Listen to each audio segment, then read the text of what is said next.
You are tuned in to Kids In the Pit!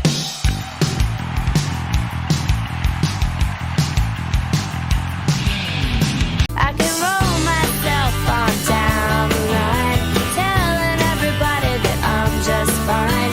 My troubled mind I can't confide, that we are all the same inside. Hey guys, it's Gabe from the Kids in the Pit podcast. Today I'm joined by singer-songwriter Patti Rothberg. Thanks so much for joining me. Thanks for having me. I love your cursive t-shirt. And I just learned this term, singing in cursive, where in pop music, you sort of, like, a lot of people, the first person I ever noticed to do this is Billie Eilish. I mean, whether or not you like her, she's sort of there. You can't deny that. And her and a lot of her contemporaries, they sing like with a lisp, and they say S's they sing in cursive. So that's like a whole other definition of it. And I thought you were wearing that sort of in an irony, but I really don't know. I mean, I guess my ultimate point is, first of all, you can't really know what a band sounds like until you hear them, really. Like, Yeah. And also, especially with a band like what you're describing, and you dress, sounds like you had a good Halloween, but I was actually seeing Duran Duran at Madison Square Garden that night on Halloween. Nice. But yeah, it was really great. They were really good. But anyway, now I'm showing my age, but that's okay. Yeah. I'm pretty sure. Oh, sorry. What were you saying? Go ahead, please. Go ahead. I'm pretty sure, like Billie Eilish. I'm pretty sure someone told me that she was like homeschooled like me, because I'm homeschooled. But I'm pretty sure she grew up homeschooled. So I think that's right. Yeah. yeah. It was another coincidence. Yep. Yeah. If you want, check out Cursive. They might not be your cup of tea, but they're pretty cool. Yeah, I think their new album, Devourer, is really, really good. I love that, because is that a real word? And if it isn't, Devourer? Yeah. It might be. I know what it means. It's like someone who devours, but Yeah. I don't know if that's an actual word. So, and I'm really obviously very into wordplay, very into lyrics. And a lot of bands don't really care about their lyrics that much. Specifically, they're more about the sound or the type of music, or maybe a scene. And I'm just all about, like, I love Eminem, but because he's so clever with his lyrics. I also love Bob Dylan. Did you see the new movie? I don't know if you saw it. No, I don't think I have. Timothy Chalamet. Oh, did I love that movie? I loved it. But anyway, I just love when someone, like, literally speaks to me. Like, for example, the word devourer. It sounds like sort of a made up word in a way to me. But it's a band name. A lot of band names are made up words. So I will shut up now and you talk. So it says that on Google, it says a devourer is a person or thing that consumes something in large quantities, often quickly and aggressively. That's a real word then. It's in the dictionary. Yay, Google. Yeah, thank you, Google. Yay, Google. I love Google. Yep. Okay. So first, I know you had some like albums under your name, Patti Rothberg, but have you been in any other bands? And if so, like, what are they? Well, I'll start with the current era of my bands. I used to be in a Ramones tribute band, and it was all girls. Nice. I love the Ramones. I've always related to Joey Ramone because he's like sort of your atypical rock star. And in the 90s, you had Eddie Vedder was like the biggest rock star, and then you had to be really good looking with long hair. Basically, you had to be Jim Morrison from the Doors, but with a grunge background. So they had this whole like look. And then if you look back to the 70s, people were trying to they were like trying to out interesting other bands. Whereas now it's almost like more people are deliberately trying to sound a certain way. Well, anyway, this is going to be a long story. I'm going to try to make it short. So my bands from 2014 until this past year, 24, 10 years, I was in a Ramones all-girl tribute band. And they have this thing on Staten Island called Punk Rock Mini Golf. And all the people in the community, the artists and their kids, they build this real playable mini golf with a stage. They hire bands, and across the street is one of the last known radio stations that plays sort of punk and indie rock. So it was a really fun day. And so I'm the one, I dress as Joey Ramone, or I did. I'm not in the band anymore, so I'm sorry. But anyway, I played all, the whole game, because like I'm talking to everyone playing this. Let me describe this mini golf course to you for a second. It had a hole. So it had, that was like the representation of the band hole. The band hole. The what? The band There's a Hole. band called Hole. I don't know if I do. You've heard them. Okay, but you know who Kurt Cobain was? He was Yeah. Okay, right. See, that's the thing. His wife. But Oh, okay. she was the wife of Kurt Cobain. Yeah. Courtney Love, right? Yeah. Yeah.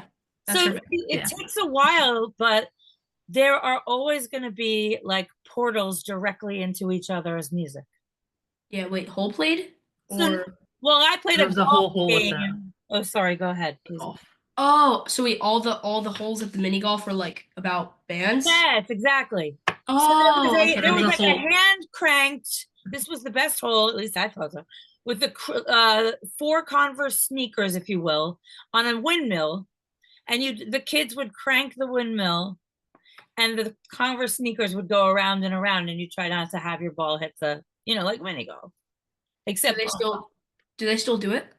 yeah, Wow, that sounds cool. they Yeah, hire punk bands, and they hired us. We were a Ramones cover band. Let's put it that way. And I was Joey for 10 years, and I loved it. I always related to him because he was an outcast in society, but also in his own band. Like, okay, so let's go on to so after that, I was walking around, it was getting dark, and I hadn't played the golf course yet. So I just grabbed the friendliest looking guy I could find, and he had a camera around his neck. I said, excuse me, and everybody was trying to talk to me because I kind of forgot, but I was in Joey Ramone look. Like I didn't look like myself. And the rest of the band just dressed punk, but not like necessarily like Dee Dee, or some tribute bands go all out and they try to really look like, the band that they're trying to be. Mm-hmm. So I met this guy named Jimmy. He's the guy and I said, excuse me, sir, will you play mini golf with me? Because I'm Joey Ramone today and nobody wants to play golf with me. So he did, and the last hole, the 18th hole, this is stereotypically in a normal golf course, it's like the hardest one to make. They deliberately do it that way because you get a free game if you get a hole-in-one, and they don't really want you to have a free game. So they make it really difficult, and they designed it like a CBGB's, like hole-in-the-wall looking punk club with lots of stickers and paint, and they simulated that hole. I got a hole-in-one, and he took a picture of it. And I can send that to you guys later, but Okay, yeah. Yeah, that picture started everything. Because that band, we got have you ever, are you really into like comics or not at all? Like, because a lot of movies are about, Marvel, and maybe on Prime. I don't know if you've ever. Yeah, not really. I've read like a few comics, but for some reason, whenever I read stuff, like I can't retain any of the information. I don't remember anything from anything I read. Like I remember pretty much one thing, and that's it. It's probably because do you play on your phone a lot, or? Yeah. Yeah, and maybe you probably even read on your phone, and the link takes you somewhere else. Yeah. But in a book, I also have this problem. It's like it takes your attention span. Who's that? A kitty? Yeah. Hi, kitty cat. What? She's playing with a Sharpie. I mean, Oh it's no! not, Maybe that'll color him even more black. it's not opened, so I mean it's a red Sharpie. So Okay. Oh, okay, then that won't happen, I don't think. But in any case, let's try to sum this up. So yeah, sorry. I'm in the Ramones cover band. Okay, that's not happening anymore. But at the what actually broke us up is that we got on a show called there was a show called Boys, and it was very popular on Prime. I don't have any streaming. I hardly watch TV. Wait, it's like the show The Boys? That show? Oh, Have you yeah, seen it? I've heard of it. Isn't Right, it like I've heard of it really too. inappropriate? Never Isn't it seen it. like really inappropriate? I don't know. That I'm pretty depends, sure it is. doesn't it? I have no idea. I've never seen it. I don't know. But it was a spin-off of that show. And we were already, the band was already falling apart. It was right post-COVID, and there was this window of time where you had to show your vaccine card to get into a club. Yeah. And bouncers could get fired for not showing, for not enforcing that. And one of the bandmates said, if you're going to be like that, we don't need to play your club because, we could play somewhere else. And it happened to be a really big, popular club. And that got around. And so the point is, what bands am I in? That's the point. So we got this TV show. It was called Gen V. You can look it up. They didn't want to, there's two Ramones licensing clubs. There's the sort of like family, Mickey Lee, Joey Ramone and his family, like licensing. And then there's Linda and Johnny. That's how little they got along. They split their publishing in half. And I don't think they were even on the same tour bus, which is kind of like what happened with Axel. And that's a long story, but that's Mhm. I'm trying to establish like bands and things that we have in common, right? And then I'll go to the bands of mine. Final chapter. So they had to look up. They didn't want to, when I say they, I mean the Gen V boys people on TV. Yeah. They wanted to use our version, the Ramones girls, of I Want to Be Sedated. And they didn't want to pay high licensing fees from the actual Ramones. So they came to us, but they couldn't find us because like we were shunned by certain clubs and the band was dissolving and there were other issues. So instead they found me, luckily. And but we were fighting and they were saying that, our leader was stealing money, because it's like you work so hard to get to a certain level in any band you're in. It's like, oh, we'll make it, we'll do this. And then if you look at Guns N' Roses' first video, you see Axl Rose stepping off a tour bus by himself in LA, like, okay, welcome to the jungle. Here I am with and he's so young and he's hopeful. And if you read the book, it's like, and then I'll get to the book thing. Because I can't constantly, you can tell by the way I even talk. I'm skipping around all over the place. Yeah, I mean, I kind of do the same thing. I'm not really good at telling stories because I kind of go into every single detail. Like, which is what I'm doing. So maybe we Yeah. are quite similar after yeah. all. Okay, so we got, after all that fighting, like you fight so hard to get in a band. I read, like, I think it was Slash's autobiography,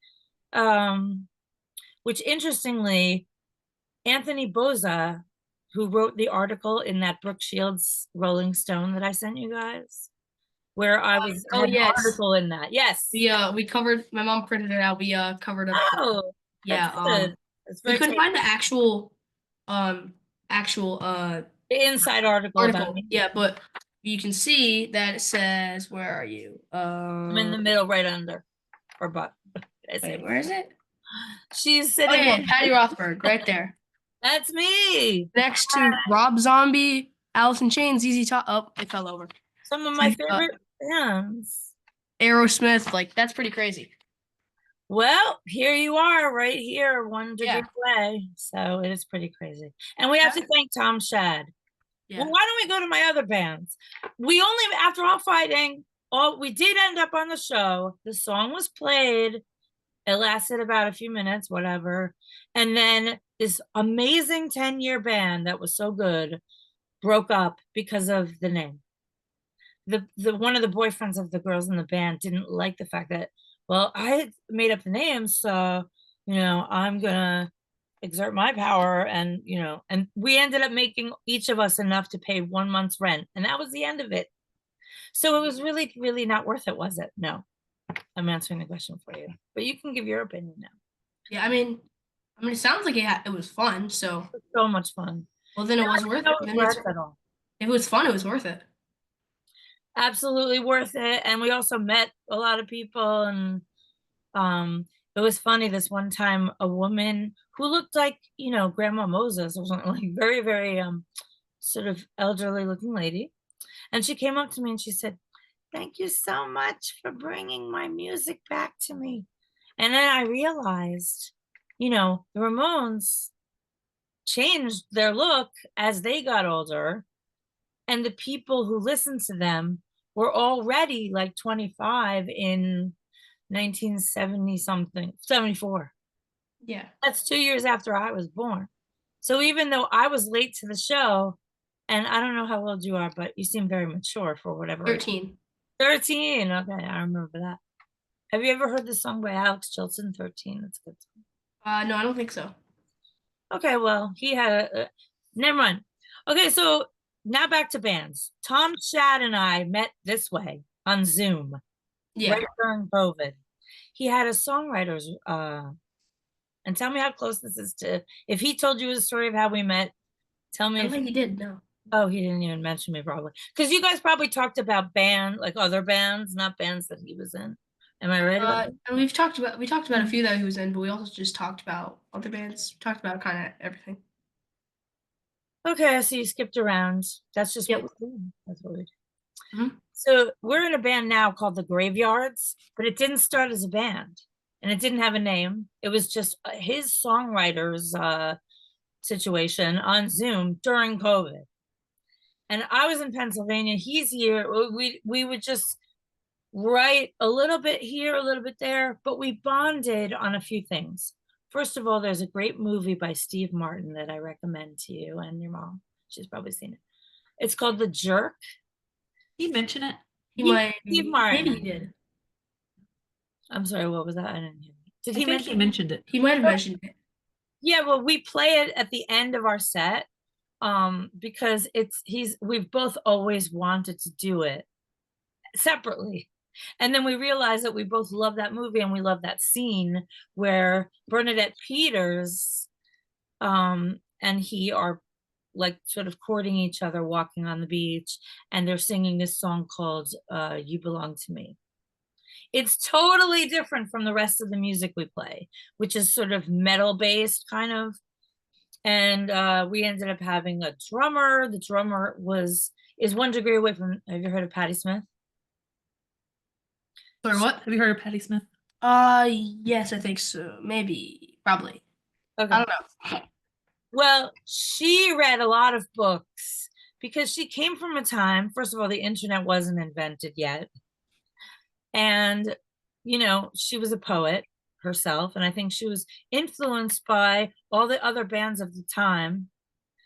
And I think a point that I was making before, the difference between bands now and bands then, is that at CB's, people were trying to stand out. So they weren't trying to sound like each other. They were just trying to sound like better than the other guy, or Yep. different than the other guy. So now they say, oh, the Talking Heads played CB's. Patti Smith, who I just mentioned, played CB's, I think. She's definitely part of that scene, even if she didn't play CB's. I have no idea. But she was that time period. She's like, Yeah. Yeah. Did you ever play CBs? I did. I played at the very end. That's why it's so funny to me in my personal thoughts that I got a hole in one at the CB's hole. Yeah. I wish, I mean, I think it closed before I was born, but I wish I could have seen a show at CB's or even played at CB's. Playing at CB's would be insane. Yeah, I mean, you know what? I would imagine it is too, because when I saw the Ramones, I was 15. I was only 2 years older than you. Wow. And I saw them at a club which is now called Webster Hall, but it used to be called the Old Ritz.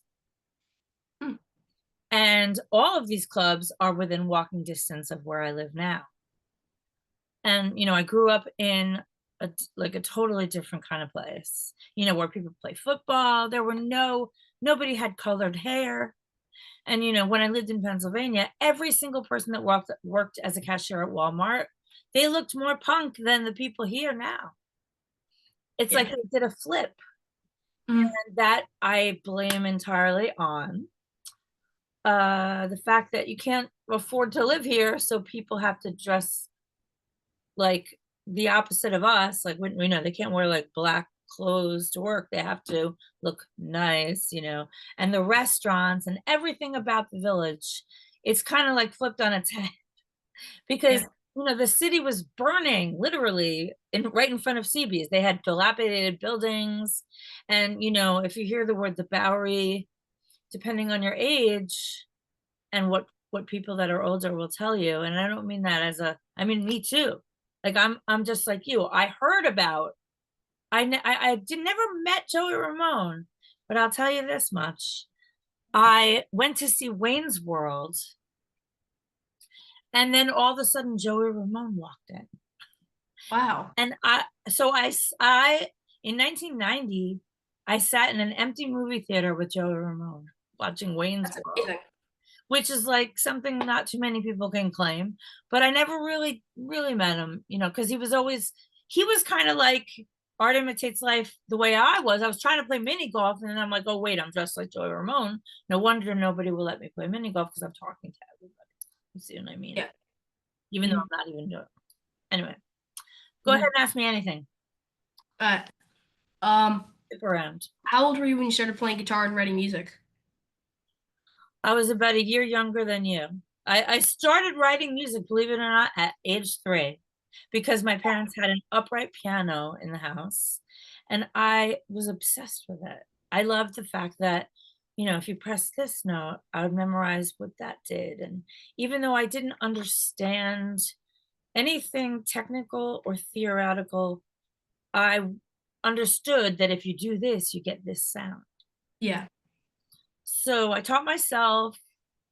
And then, so piano was my first instrument, and I stopped at age 12 for guitar because Piano was also my first instrument. How old was I? Like six? 7 or so. 6 or 7? I yeah, but I think I wrote my first song. It was just like a little melody on the piano when I was about 7. yeah, Yeah. remember it?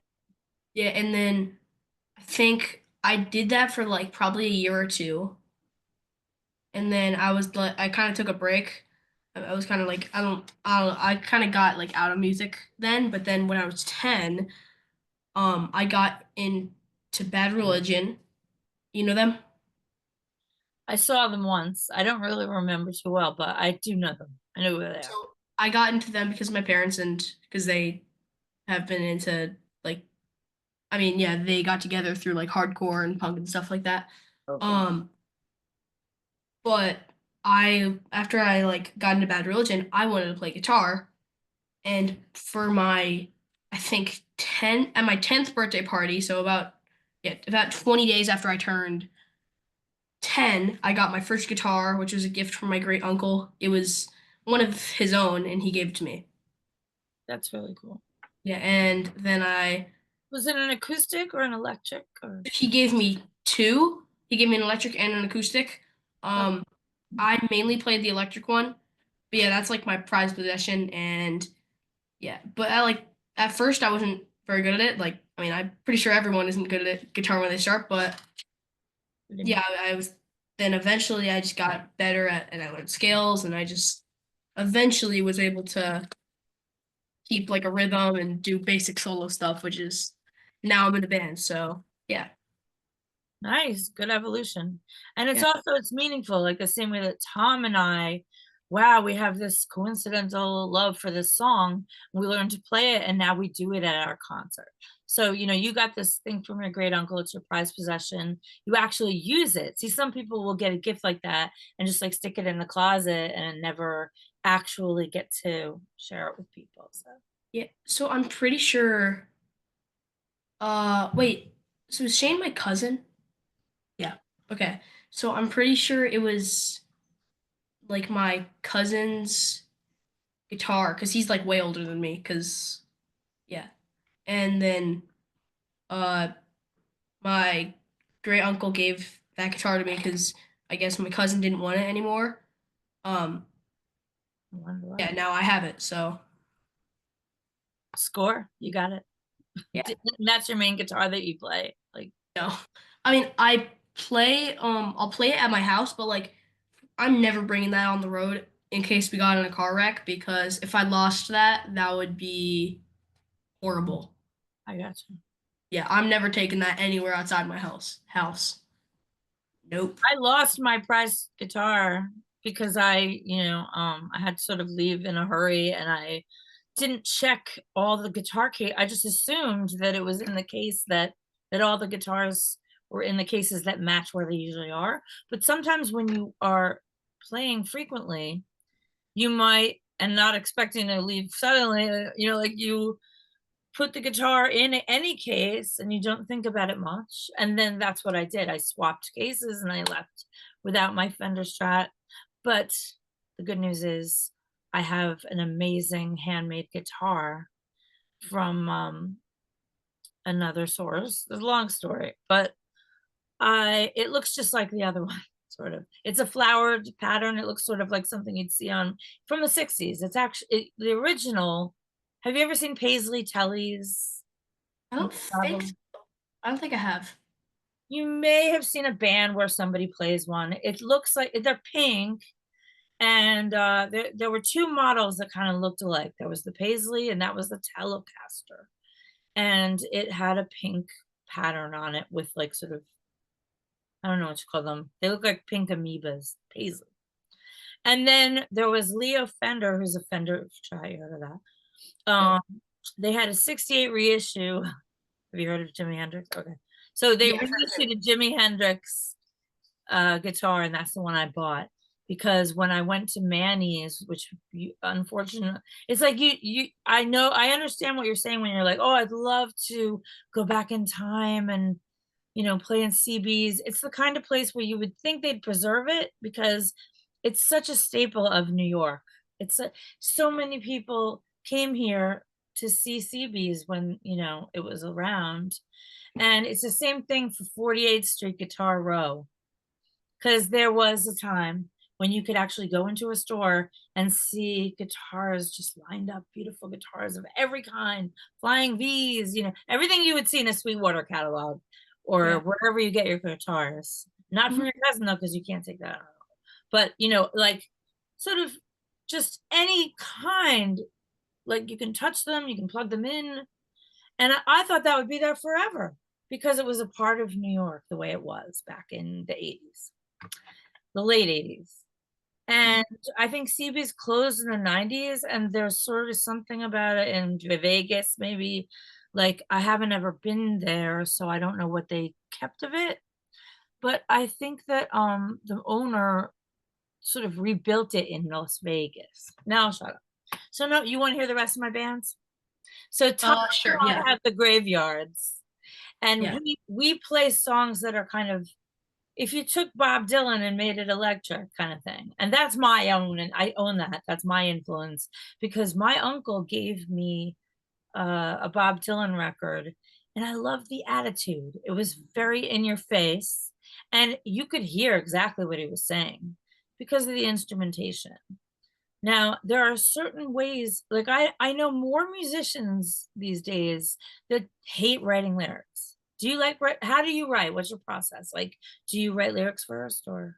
No, so well, it's kind of random. So sometimes I'll have like I'll think of lyrics and I'll write music around that. But usually, um, I will just go into my basement. I have this like little recording set up in my basement. It's laptop and like a recording audio interface thing, and there's like I have Is it a guitar. focus, right? I have it too. Yeah, yeah. So I what was I saying? How Oh, you write, like sometimes it's different. You were in your basement, you have a recording set up. yeah. So I just make a guitar. I just not recording. I just come up with a guitar riff. Then I record it. I figure out the like BPM, and then I make a click like a metronome thing on the recording software I use, which is Reaper, and then I just record that. And then since it's really hard to like record drums and make them sound good, I just use MIDI drums to like record to write a song. But like Yeah, but like for actual like when World of Chaos like actually recorded, we didn't do MIDI drums. We did like real drums in the studio. Cool. There's Yeah. no substitute for real drums. Yeah. However, it's great as when you write, it's great to have a whole demo of something or a sample so that people can listen to that and get an idea of what you have in mind. And Mhm. then when you have real musicians at your Yeah, I don't think personally I don't think you should use MIDI drums for real recording, but if you want to write a song, just write a demo of it, or you're writing something with your bandmates and you want to send an idea of what you want the drums to sound like, Mhm. they're perfect. It's fun. This is the second time I've heard of Reaper in 2 days. I've never heard of it.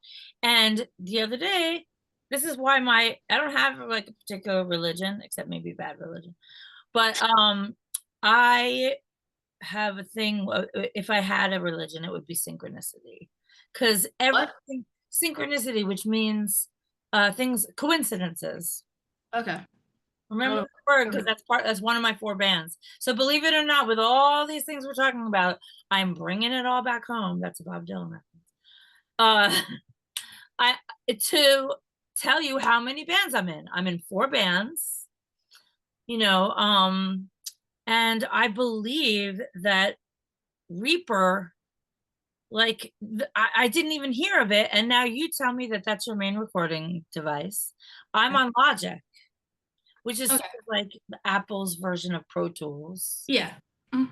And I figured out Pro Tools myself, but there are people who are 10 years older than me who went through every kind of recording, which all computer software is it's like a and let me know when I'm going over time because I do that. You have as much time as you need. Oh, okay, and you can edit it or whatever because it I does mean, it yeah. all connects. It all connects. Mhm. And you tell me when you have to go or whatever. It's all open I have mind. all day, so just don't make it over like 3 hours. No, I will not, and not for me, but for you. Yeah, I think Um, I don't know. I The think longest was like an hour. yeah, I think 10. the longest one was about like maybe an hour 10, hour and a half, and I think the shortest one was about 4 minutes. 4 minutes. Who Yeah. was that? Do you know the band Boy Sets Fire? Are they sort of a more Gen Z kind of band?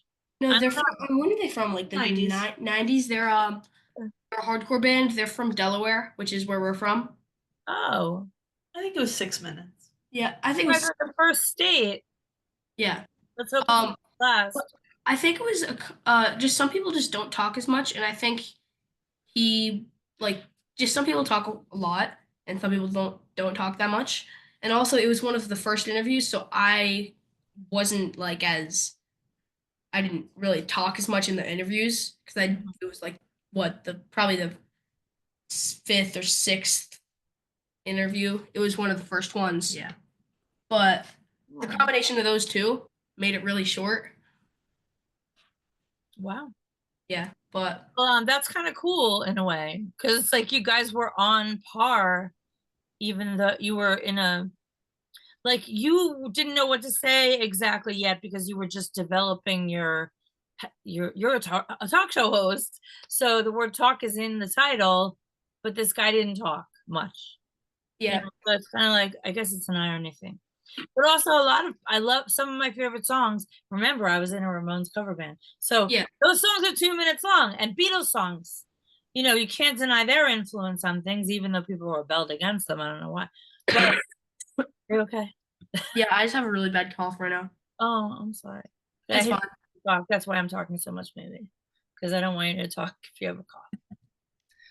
But okay, so let's just randomly dive in to my bands.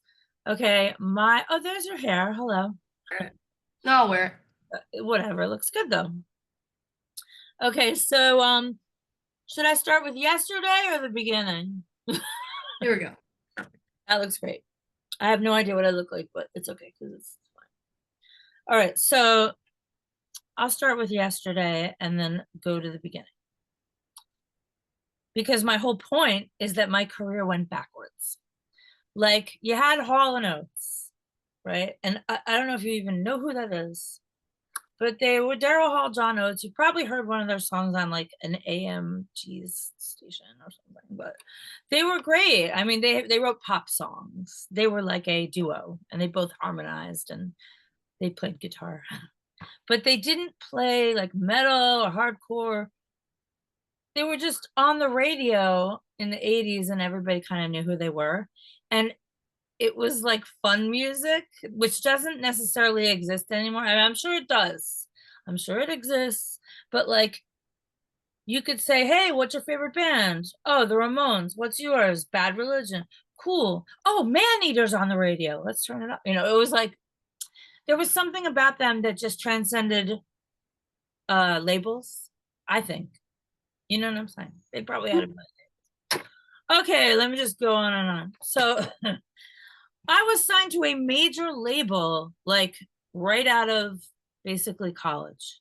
Like my last day of college, I don't know how it happened, but I mean the story's in the bio. But I mean, what I mean is, I was shocked how easy it was for me, like randomly. And one of the places I visited was Sony, and I was with my manager at the time, and we were about to go into Tommy Mottola's office. He's the guy that signed Hall and Oates, and one of his biggest acts was Hall. They had a lot of hits, so they had, you've seen in like biopics, like, or biopics, when they have all the records on the wall. This guy had like a zillion Hall and Oates platinum records. That's how many records they sold. Wow.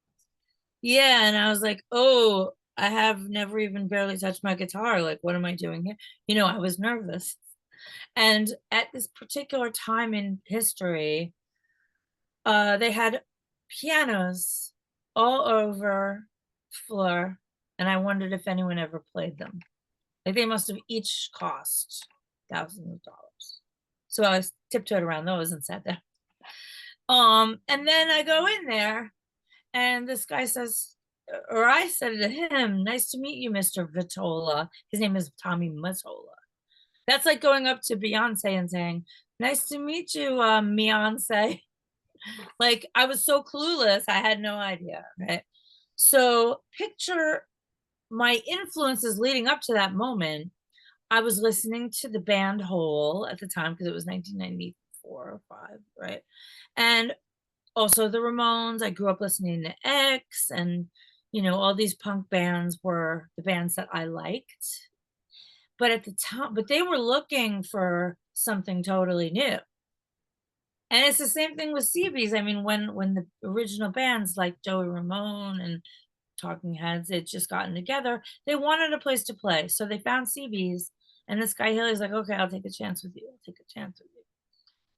And it's hard to imagine. They're so cemented in our influences, our culture, our favorite songs, genres, subgenres, cursives, whatever. Yep. That it's hard to even imagine a time when that wasn't there.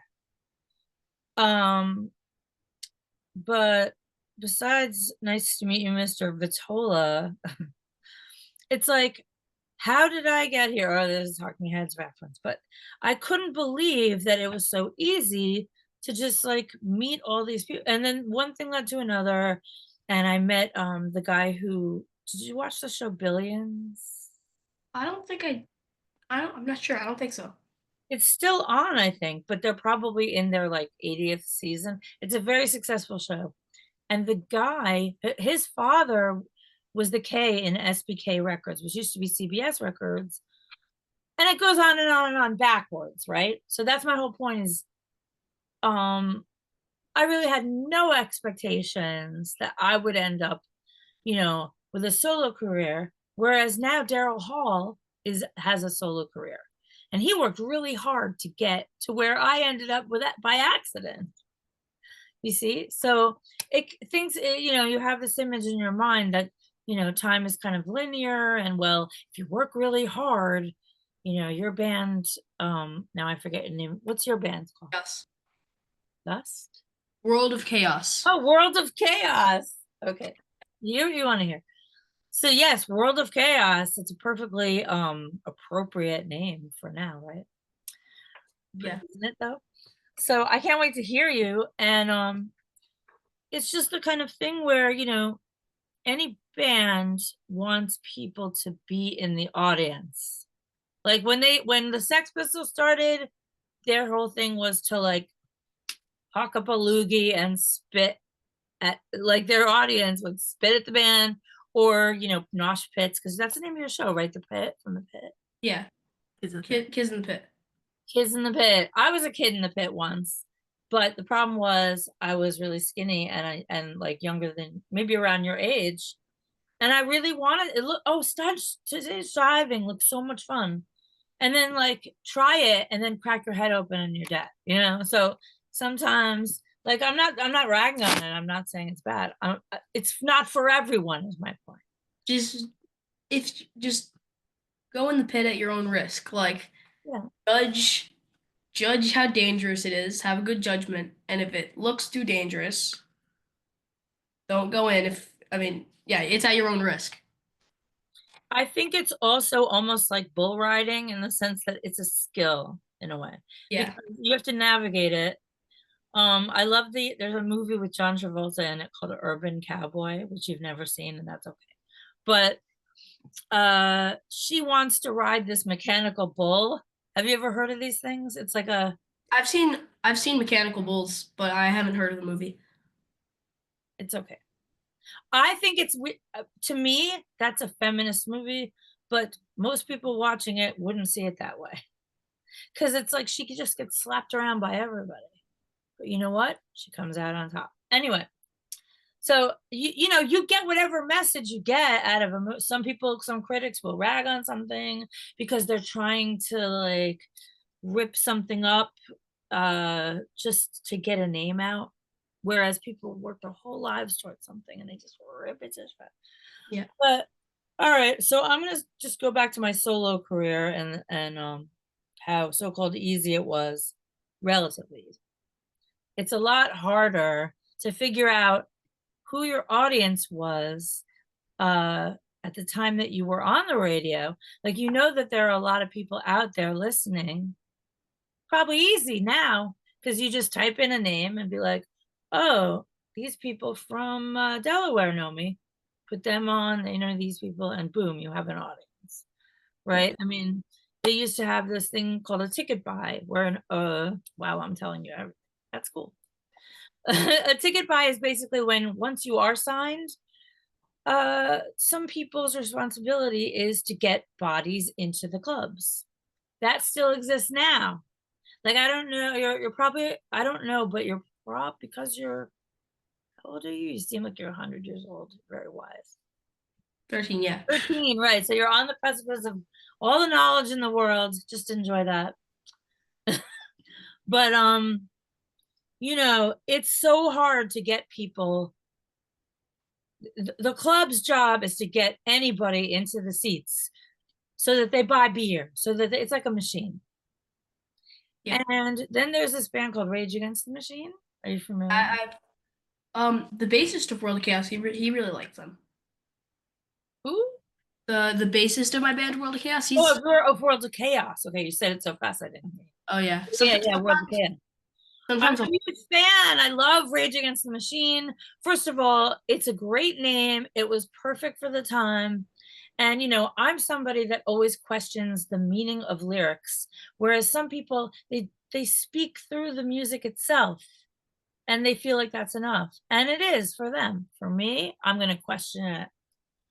And I was in the mosh pit before and I forgot, but I was this young little kid in the middle of a giant Ramones mosh pit. These are not amateurs, and they were all wearing spikes. It was still the 80s, and I saw two big giant bearded guys about to like belly flop into me. So needless to say, I ran out of that thing. and I saved myself. Okay. That could have been really painful. Wait, there was something we were talking about. I was gonna say something. It was What does this say? This is a really cool sort of tattooed logo that you have. This it says Kids in the Pit. It's just in the middle logo. Oh, okay. It's the name of your show. So wait, what? Oh, crap. What was it? It was, so you were saying the bassist of World of Chaos likes Rage Against the Machines. Then I was Right, gonna, Rage Against the Machine. but I was gonna say something else. I Oh no, love it. just saying sometimes I just talk really, really fast. I'll just be like, yeah, I just talk really, really fast, like blah, blah, blah, blah, like that. I'll just talk really fast. I think, well, this is probably obvious maybe, but thoughts are faster than words. Yeah. So it's kind of a chore to get them out. And if you have it on paper and you can play it, it's like, here, these are my thoughts, these are my, but then it's open to misinterpretation. Yeah. Also, if you keep seeing me like looking out the window, it's No way? extremely windy right now. So we have like a swing outside. It's like going in the wind. It's crazy. Wow. Yeah. And we also have like a wreath out our window, and it's just like going, and it sounds crazy with all the wind. Yeah, it's crazy. It sounds kind of inspiring. I mean, you might write a song later. Who knows? Maybe. All right. So anyway, so I'll just name my bands now, and I'm going to tie it all together. Ready? Cool. So my first band was really just called Patti Rothberg, and that's my name. I did not have to hide behind anything. I was just like, confront. I wrote my own songs before. Like, the thing that attracted people was my, I guess, lyrics and songs. So I figured, well, Patti Rothberg wrote those, so I'll start really basic. And I had a touring band. We played a hard rock tour of the United States. I opened for Chris Isaak, and the rest you can look up, but you know, Garbage. I played on I played a lot of things called radio festivals, and there's no radio anymore because there's no like format. There's just streaming. So at that time, like, I was on the same stage as Iggy Pop with Daniel Ash, who I listened to his records when I was your age. You know, he's in a band called Love and Rockets. They're kind of like post-punk, kind of meditative and cool. Anyway, and so that band was cool. Then that 364 out of the 365 days of that tour or life, that whole Patti Rothberg thing, I was interviewed every day. And people would say to me, you can interview me if you want. Oh, you're drinking. I had water in my mouth. Sorry. Oh, that's all right. You don't have to say it. Yeah. So, You had have you heard of Alanis Morissette? Oh, okay, go ahead. you had a hit song called Inside, right? Yes, I did. Yeah, and didn't you play it on like Jay Leno, David Letterman, and Oprah? Oprah. Yes, Oprah. That's fine. I like that. I played that song on so many shows because that's the song I was known for. All right. All right. Everybody's got it. Let's go. Yeah. Just keep drinking the water, but I heard you have to boil it. It's flu season, so Yeah. I'm so curious to see Brooke. Hi, Brooke. I know she's there. I'll say hi after. You're like a ghost in the machine. So, okay, yeah, I had a song called Inside, and it could have been any genre. But what was happening is they were trying to make a genre out of thin air. So I was always put with different women that had absolutely nothing to do with me, my influences growing up. They were just like, well, here's Jules. She plays an acoustic guitar. She's blonde. So she can be the blonde one. Patti Rothberg is like Inside. So she's kind of like, and I got the best compliment of my whole career in one sentence. I can't remember who gave it to me, but they said, she's a distaff Dylan. That's a fancy word for she's female. for what? Dylan, Bob Dylan. Oh, okay. They made a Bob Dylan and they used a word to make themselves look cool. I think it was Rolling Stone, but I don't know. Okay, so I had my own solo career first, which is very rare because usually people work really hard to get recognized for what they, those, like Flea played on Alanis Morissette's You Oughta Know. Do you know who Flea is? Yeah, from Red Hot Chili Peppers, right? And I figured you would know who that is, but I have to check because not everybody knows who these people are. Yeah. And that's the whole point I'm making. Okay, so you know, Flea is not just famous because you've heard of him. Like some people actually invent something or are talented. God forbid. I And mean, then, didn't he kind of pioneer like slap bass? yeah, maybe, or he certainly pioneered a style of it. I I don't know mean, if, like, yeah, kind of like it kind of seems that like I, mean, I don't know that much about like funk, but it kind of seems like he like kind of made it slap bass kind of popular. oh, definitely. I mean, as far as popular, I mean, he made it widespread and he made it cool, like across the people, like popular. So yes, Flea is cool, and Alana's had him on that big hit. She only needed one big hit, and then that album just sold. And like the thing that was weird about it is they said, "Oh, Alanis is an angry young woman," and then if you look at the Alanis cover, like you have the book cover. If you look at the Alanis cover, she's wearing a men's shirt, and she's not angry. She's not like screw you or punk rock or like, you know, she's not angry. I mean, like there's one angry song with an angry bass player on it, and he's like maybe the most famous bass player ever. And then so other, it's almost like they tried to like lump everybody into this mold. And as far as I know, my contemporaries all hated it because here we are trying. It's just like what happened at CB's, only like maybe with different sounding things. Yep. Or not. I mean, listen to Blondie. But you know, Blondie was like disco. She was on the radio. She did rap. Wait, didn't 7 Seconds cover a Blondie song? Maybe. You know, 99 Red Balloons, isn't that Blondie? Or is that someone Yeah, else? that's Nana.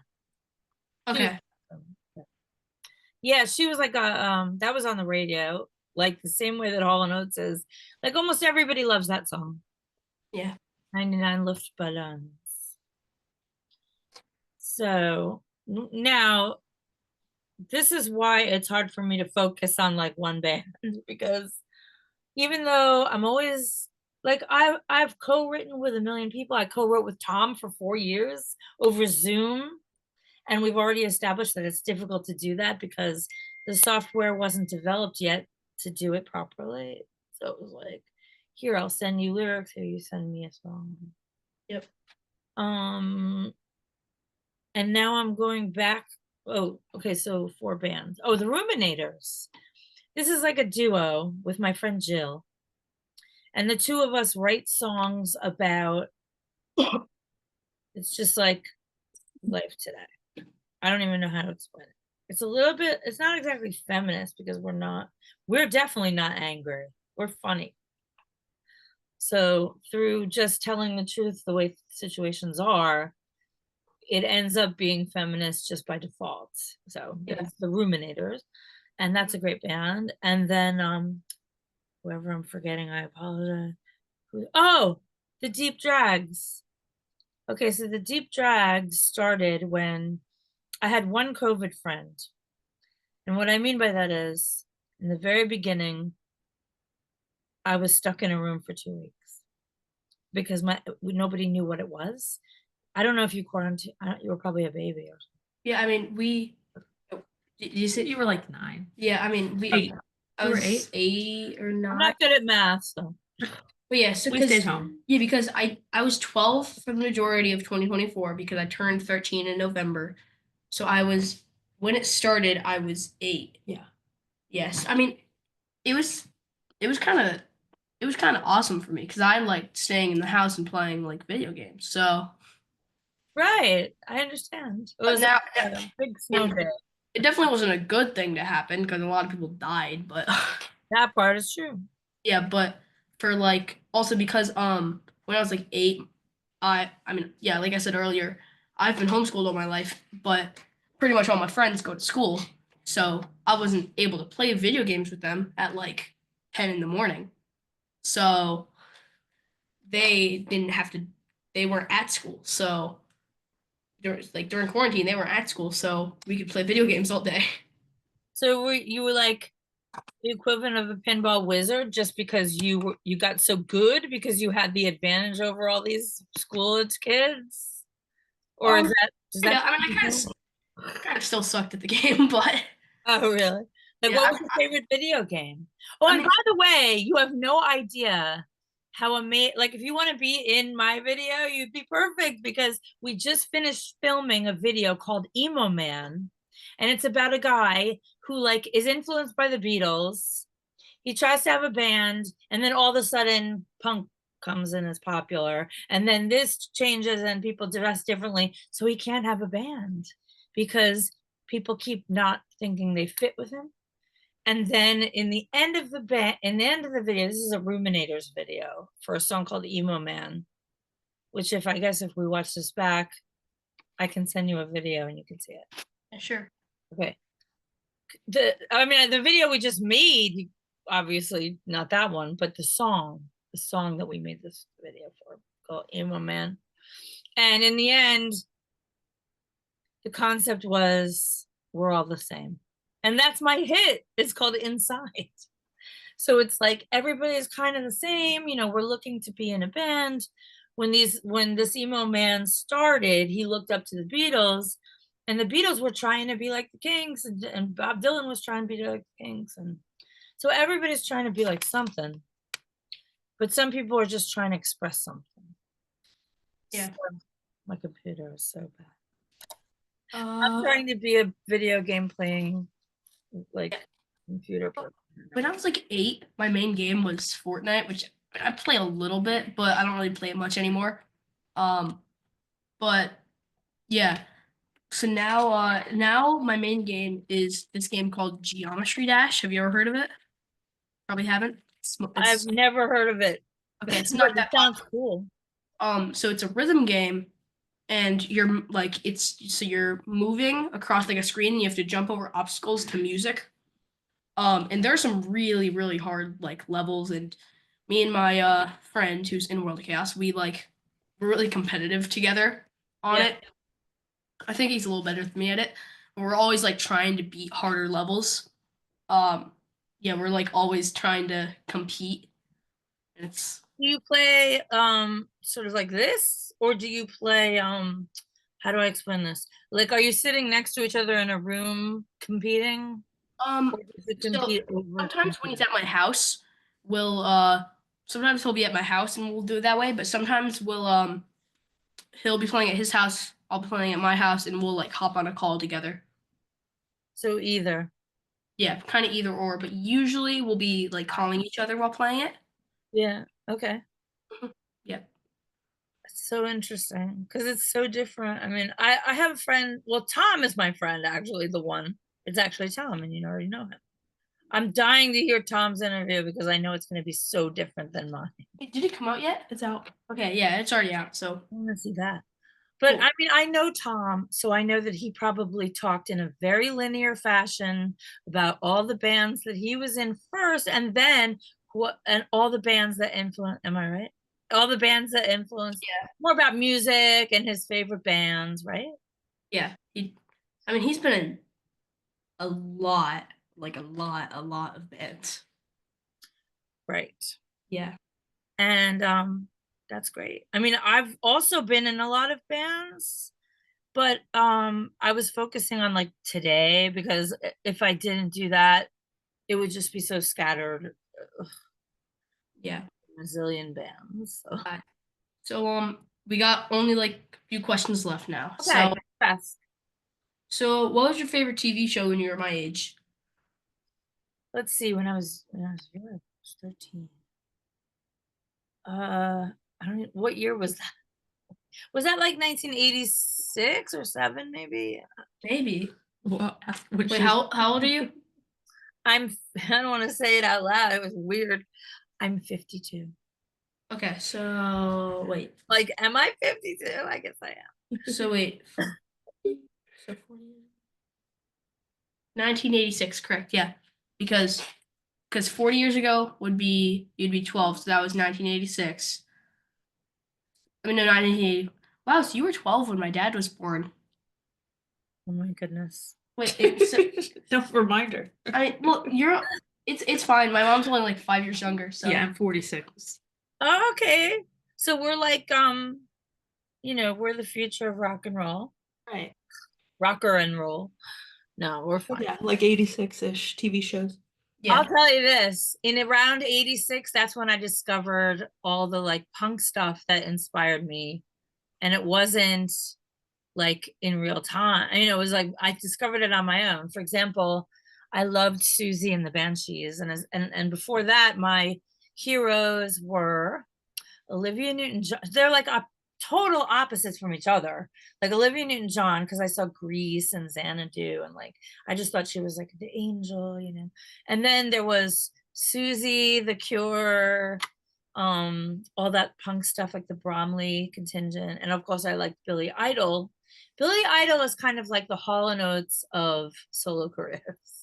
He started in a band called Gen X, Generation X in England. Not Gen X, I'm Gen X. Are you Gen X, Brooke? I think you might be. Yeah. Yeah, because I Yeah, I think am.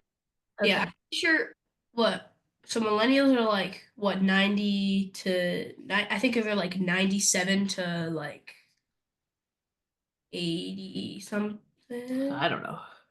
And then you were born in I watched MTV more than any other TV show that was ever on.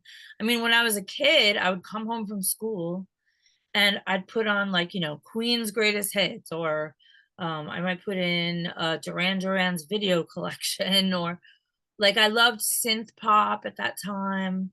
I remember my first records that I ever bought. This is probably uncool. I have no idea. I don't know what's cool anymore. It doesn't matter. But it's a relative term. So my first record was probably, let's see, Dare, Human League.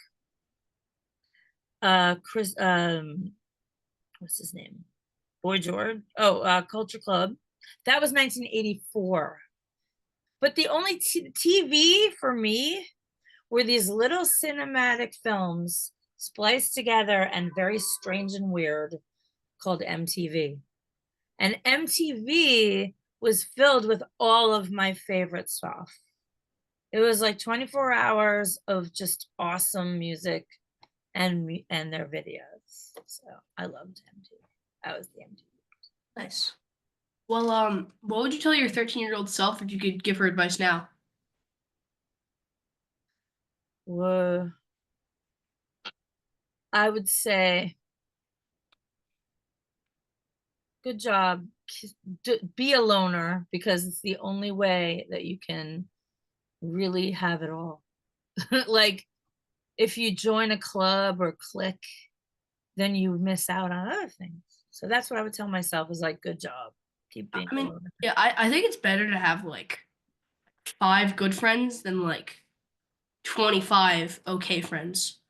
I agree. Unless of course you're like a football player, or like you're in a team, a bowling league. I don't know what. Oh yeah, but But I mean, look, anything goes, as long sometimes you have to just swat certain bad people, bad influences out of your life, and it takes a minute to realize who those people are. yeah, I mean, there's some people that seem like really nice, but turns out they're not good, and there's some people that seem really bad, but turns out they are good. Like Exactly. Like it's maybe you see somebody and they always have a sourpuss, and you're like, why are they always you're always frowning at me? Turns out they're insecure because they still have their braces on or something, right? I mean, you never know why somebody's in a bad mood. Maybe it has nothing to do with you, maybe they're. yep. Well, yeah. Anything to add before we wrap it up? Uh, let's all be nice to each other this year. I don't know. I feel like we're in this weird state, and Is this my first interview of this year? oh, really? Uh-oh. Yes, it is. First interview of the year. Nice. And Cool. Well, and you're in the uh, first state too, so it's all good. okay, well, I yeah, appreciate this nice long interview. It's definitely put me in perspective, and now I'm gonna have to like unscramble my brains. But yeah, it was really fun to talk to you. yeah. And I think I wish you a long, healthy career. And your mom is really cool, even though I have never seen her. I can just tell by you. You will after the podcast because she doesn't want to be like on it. Oh, Okay. okay. Thanks to Patty for joining me today, and thanks to all you for watching and listening. Please subscribe to my YouTube channel, follow me on Spotify and other streaming platforms. Until next week, bye. Bye.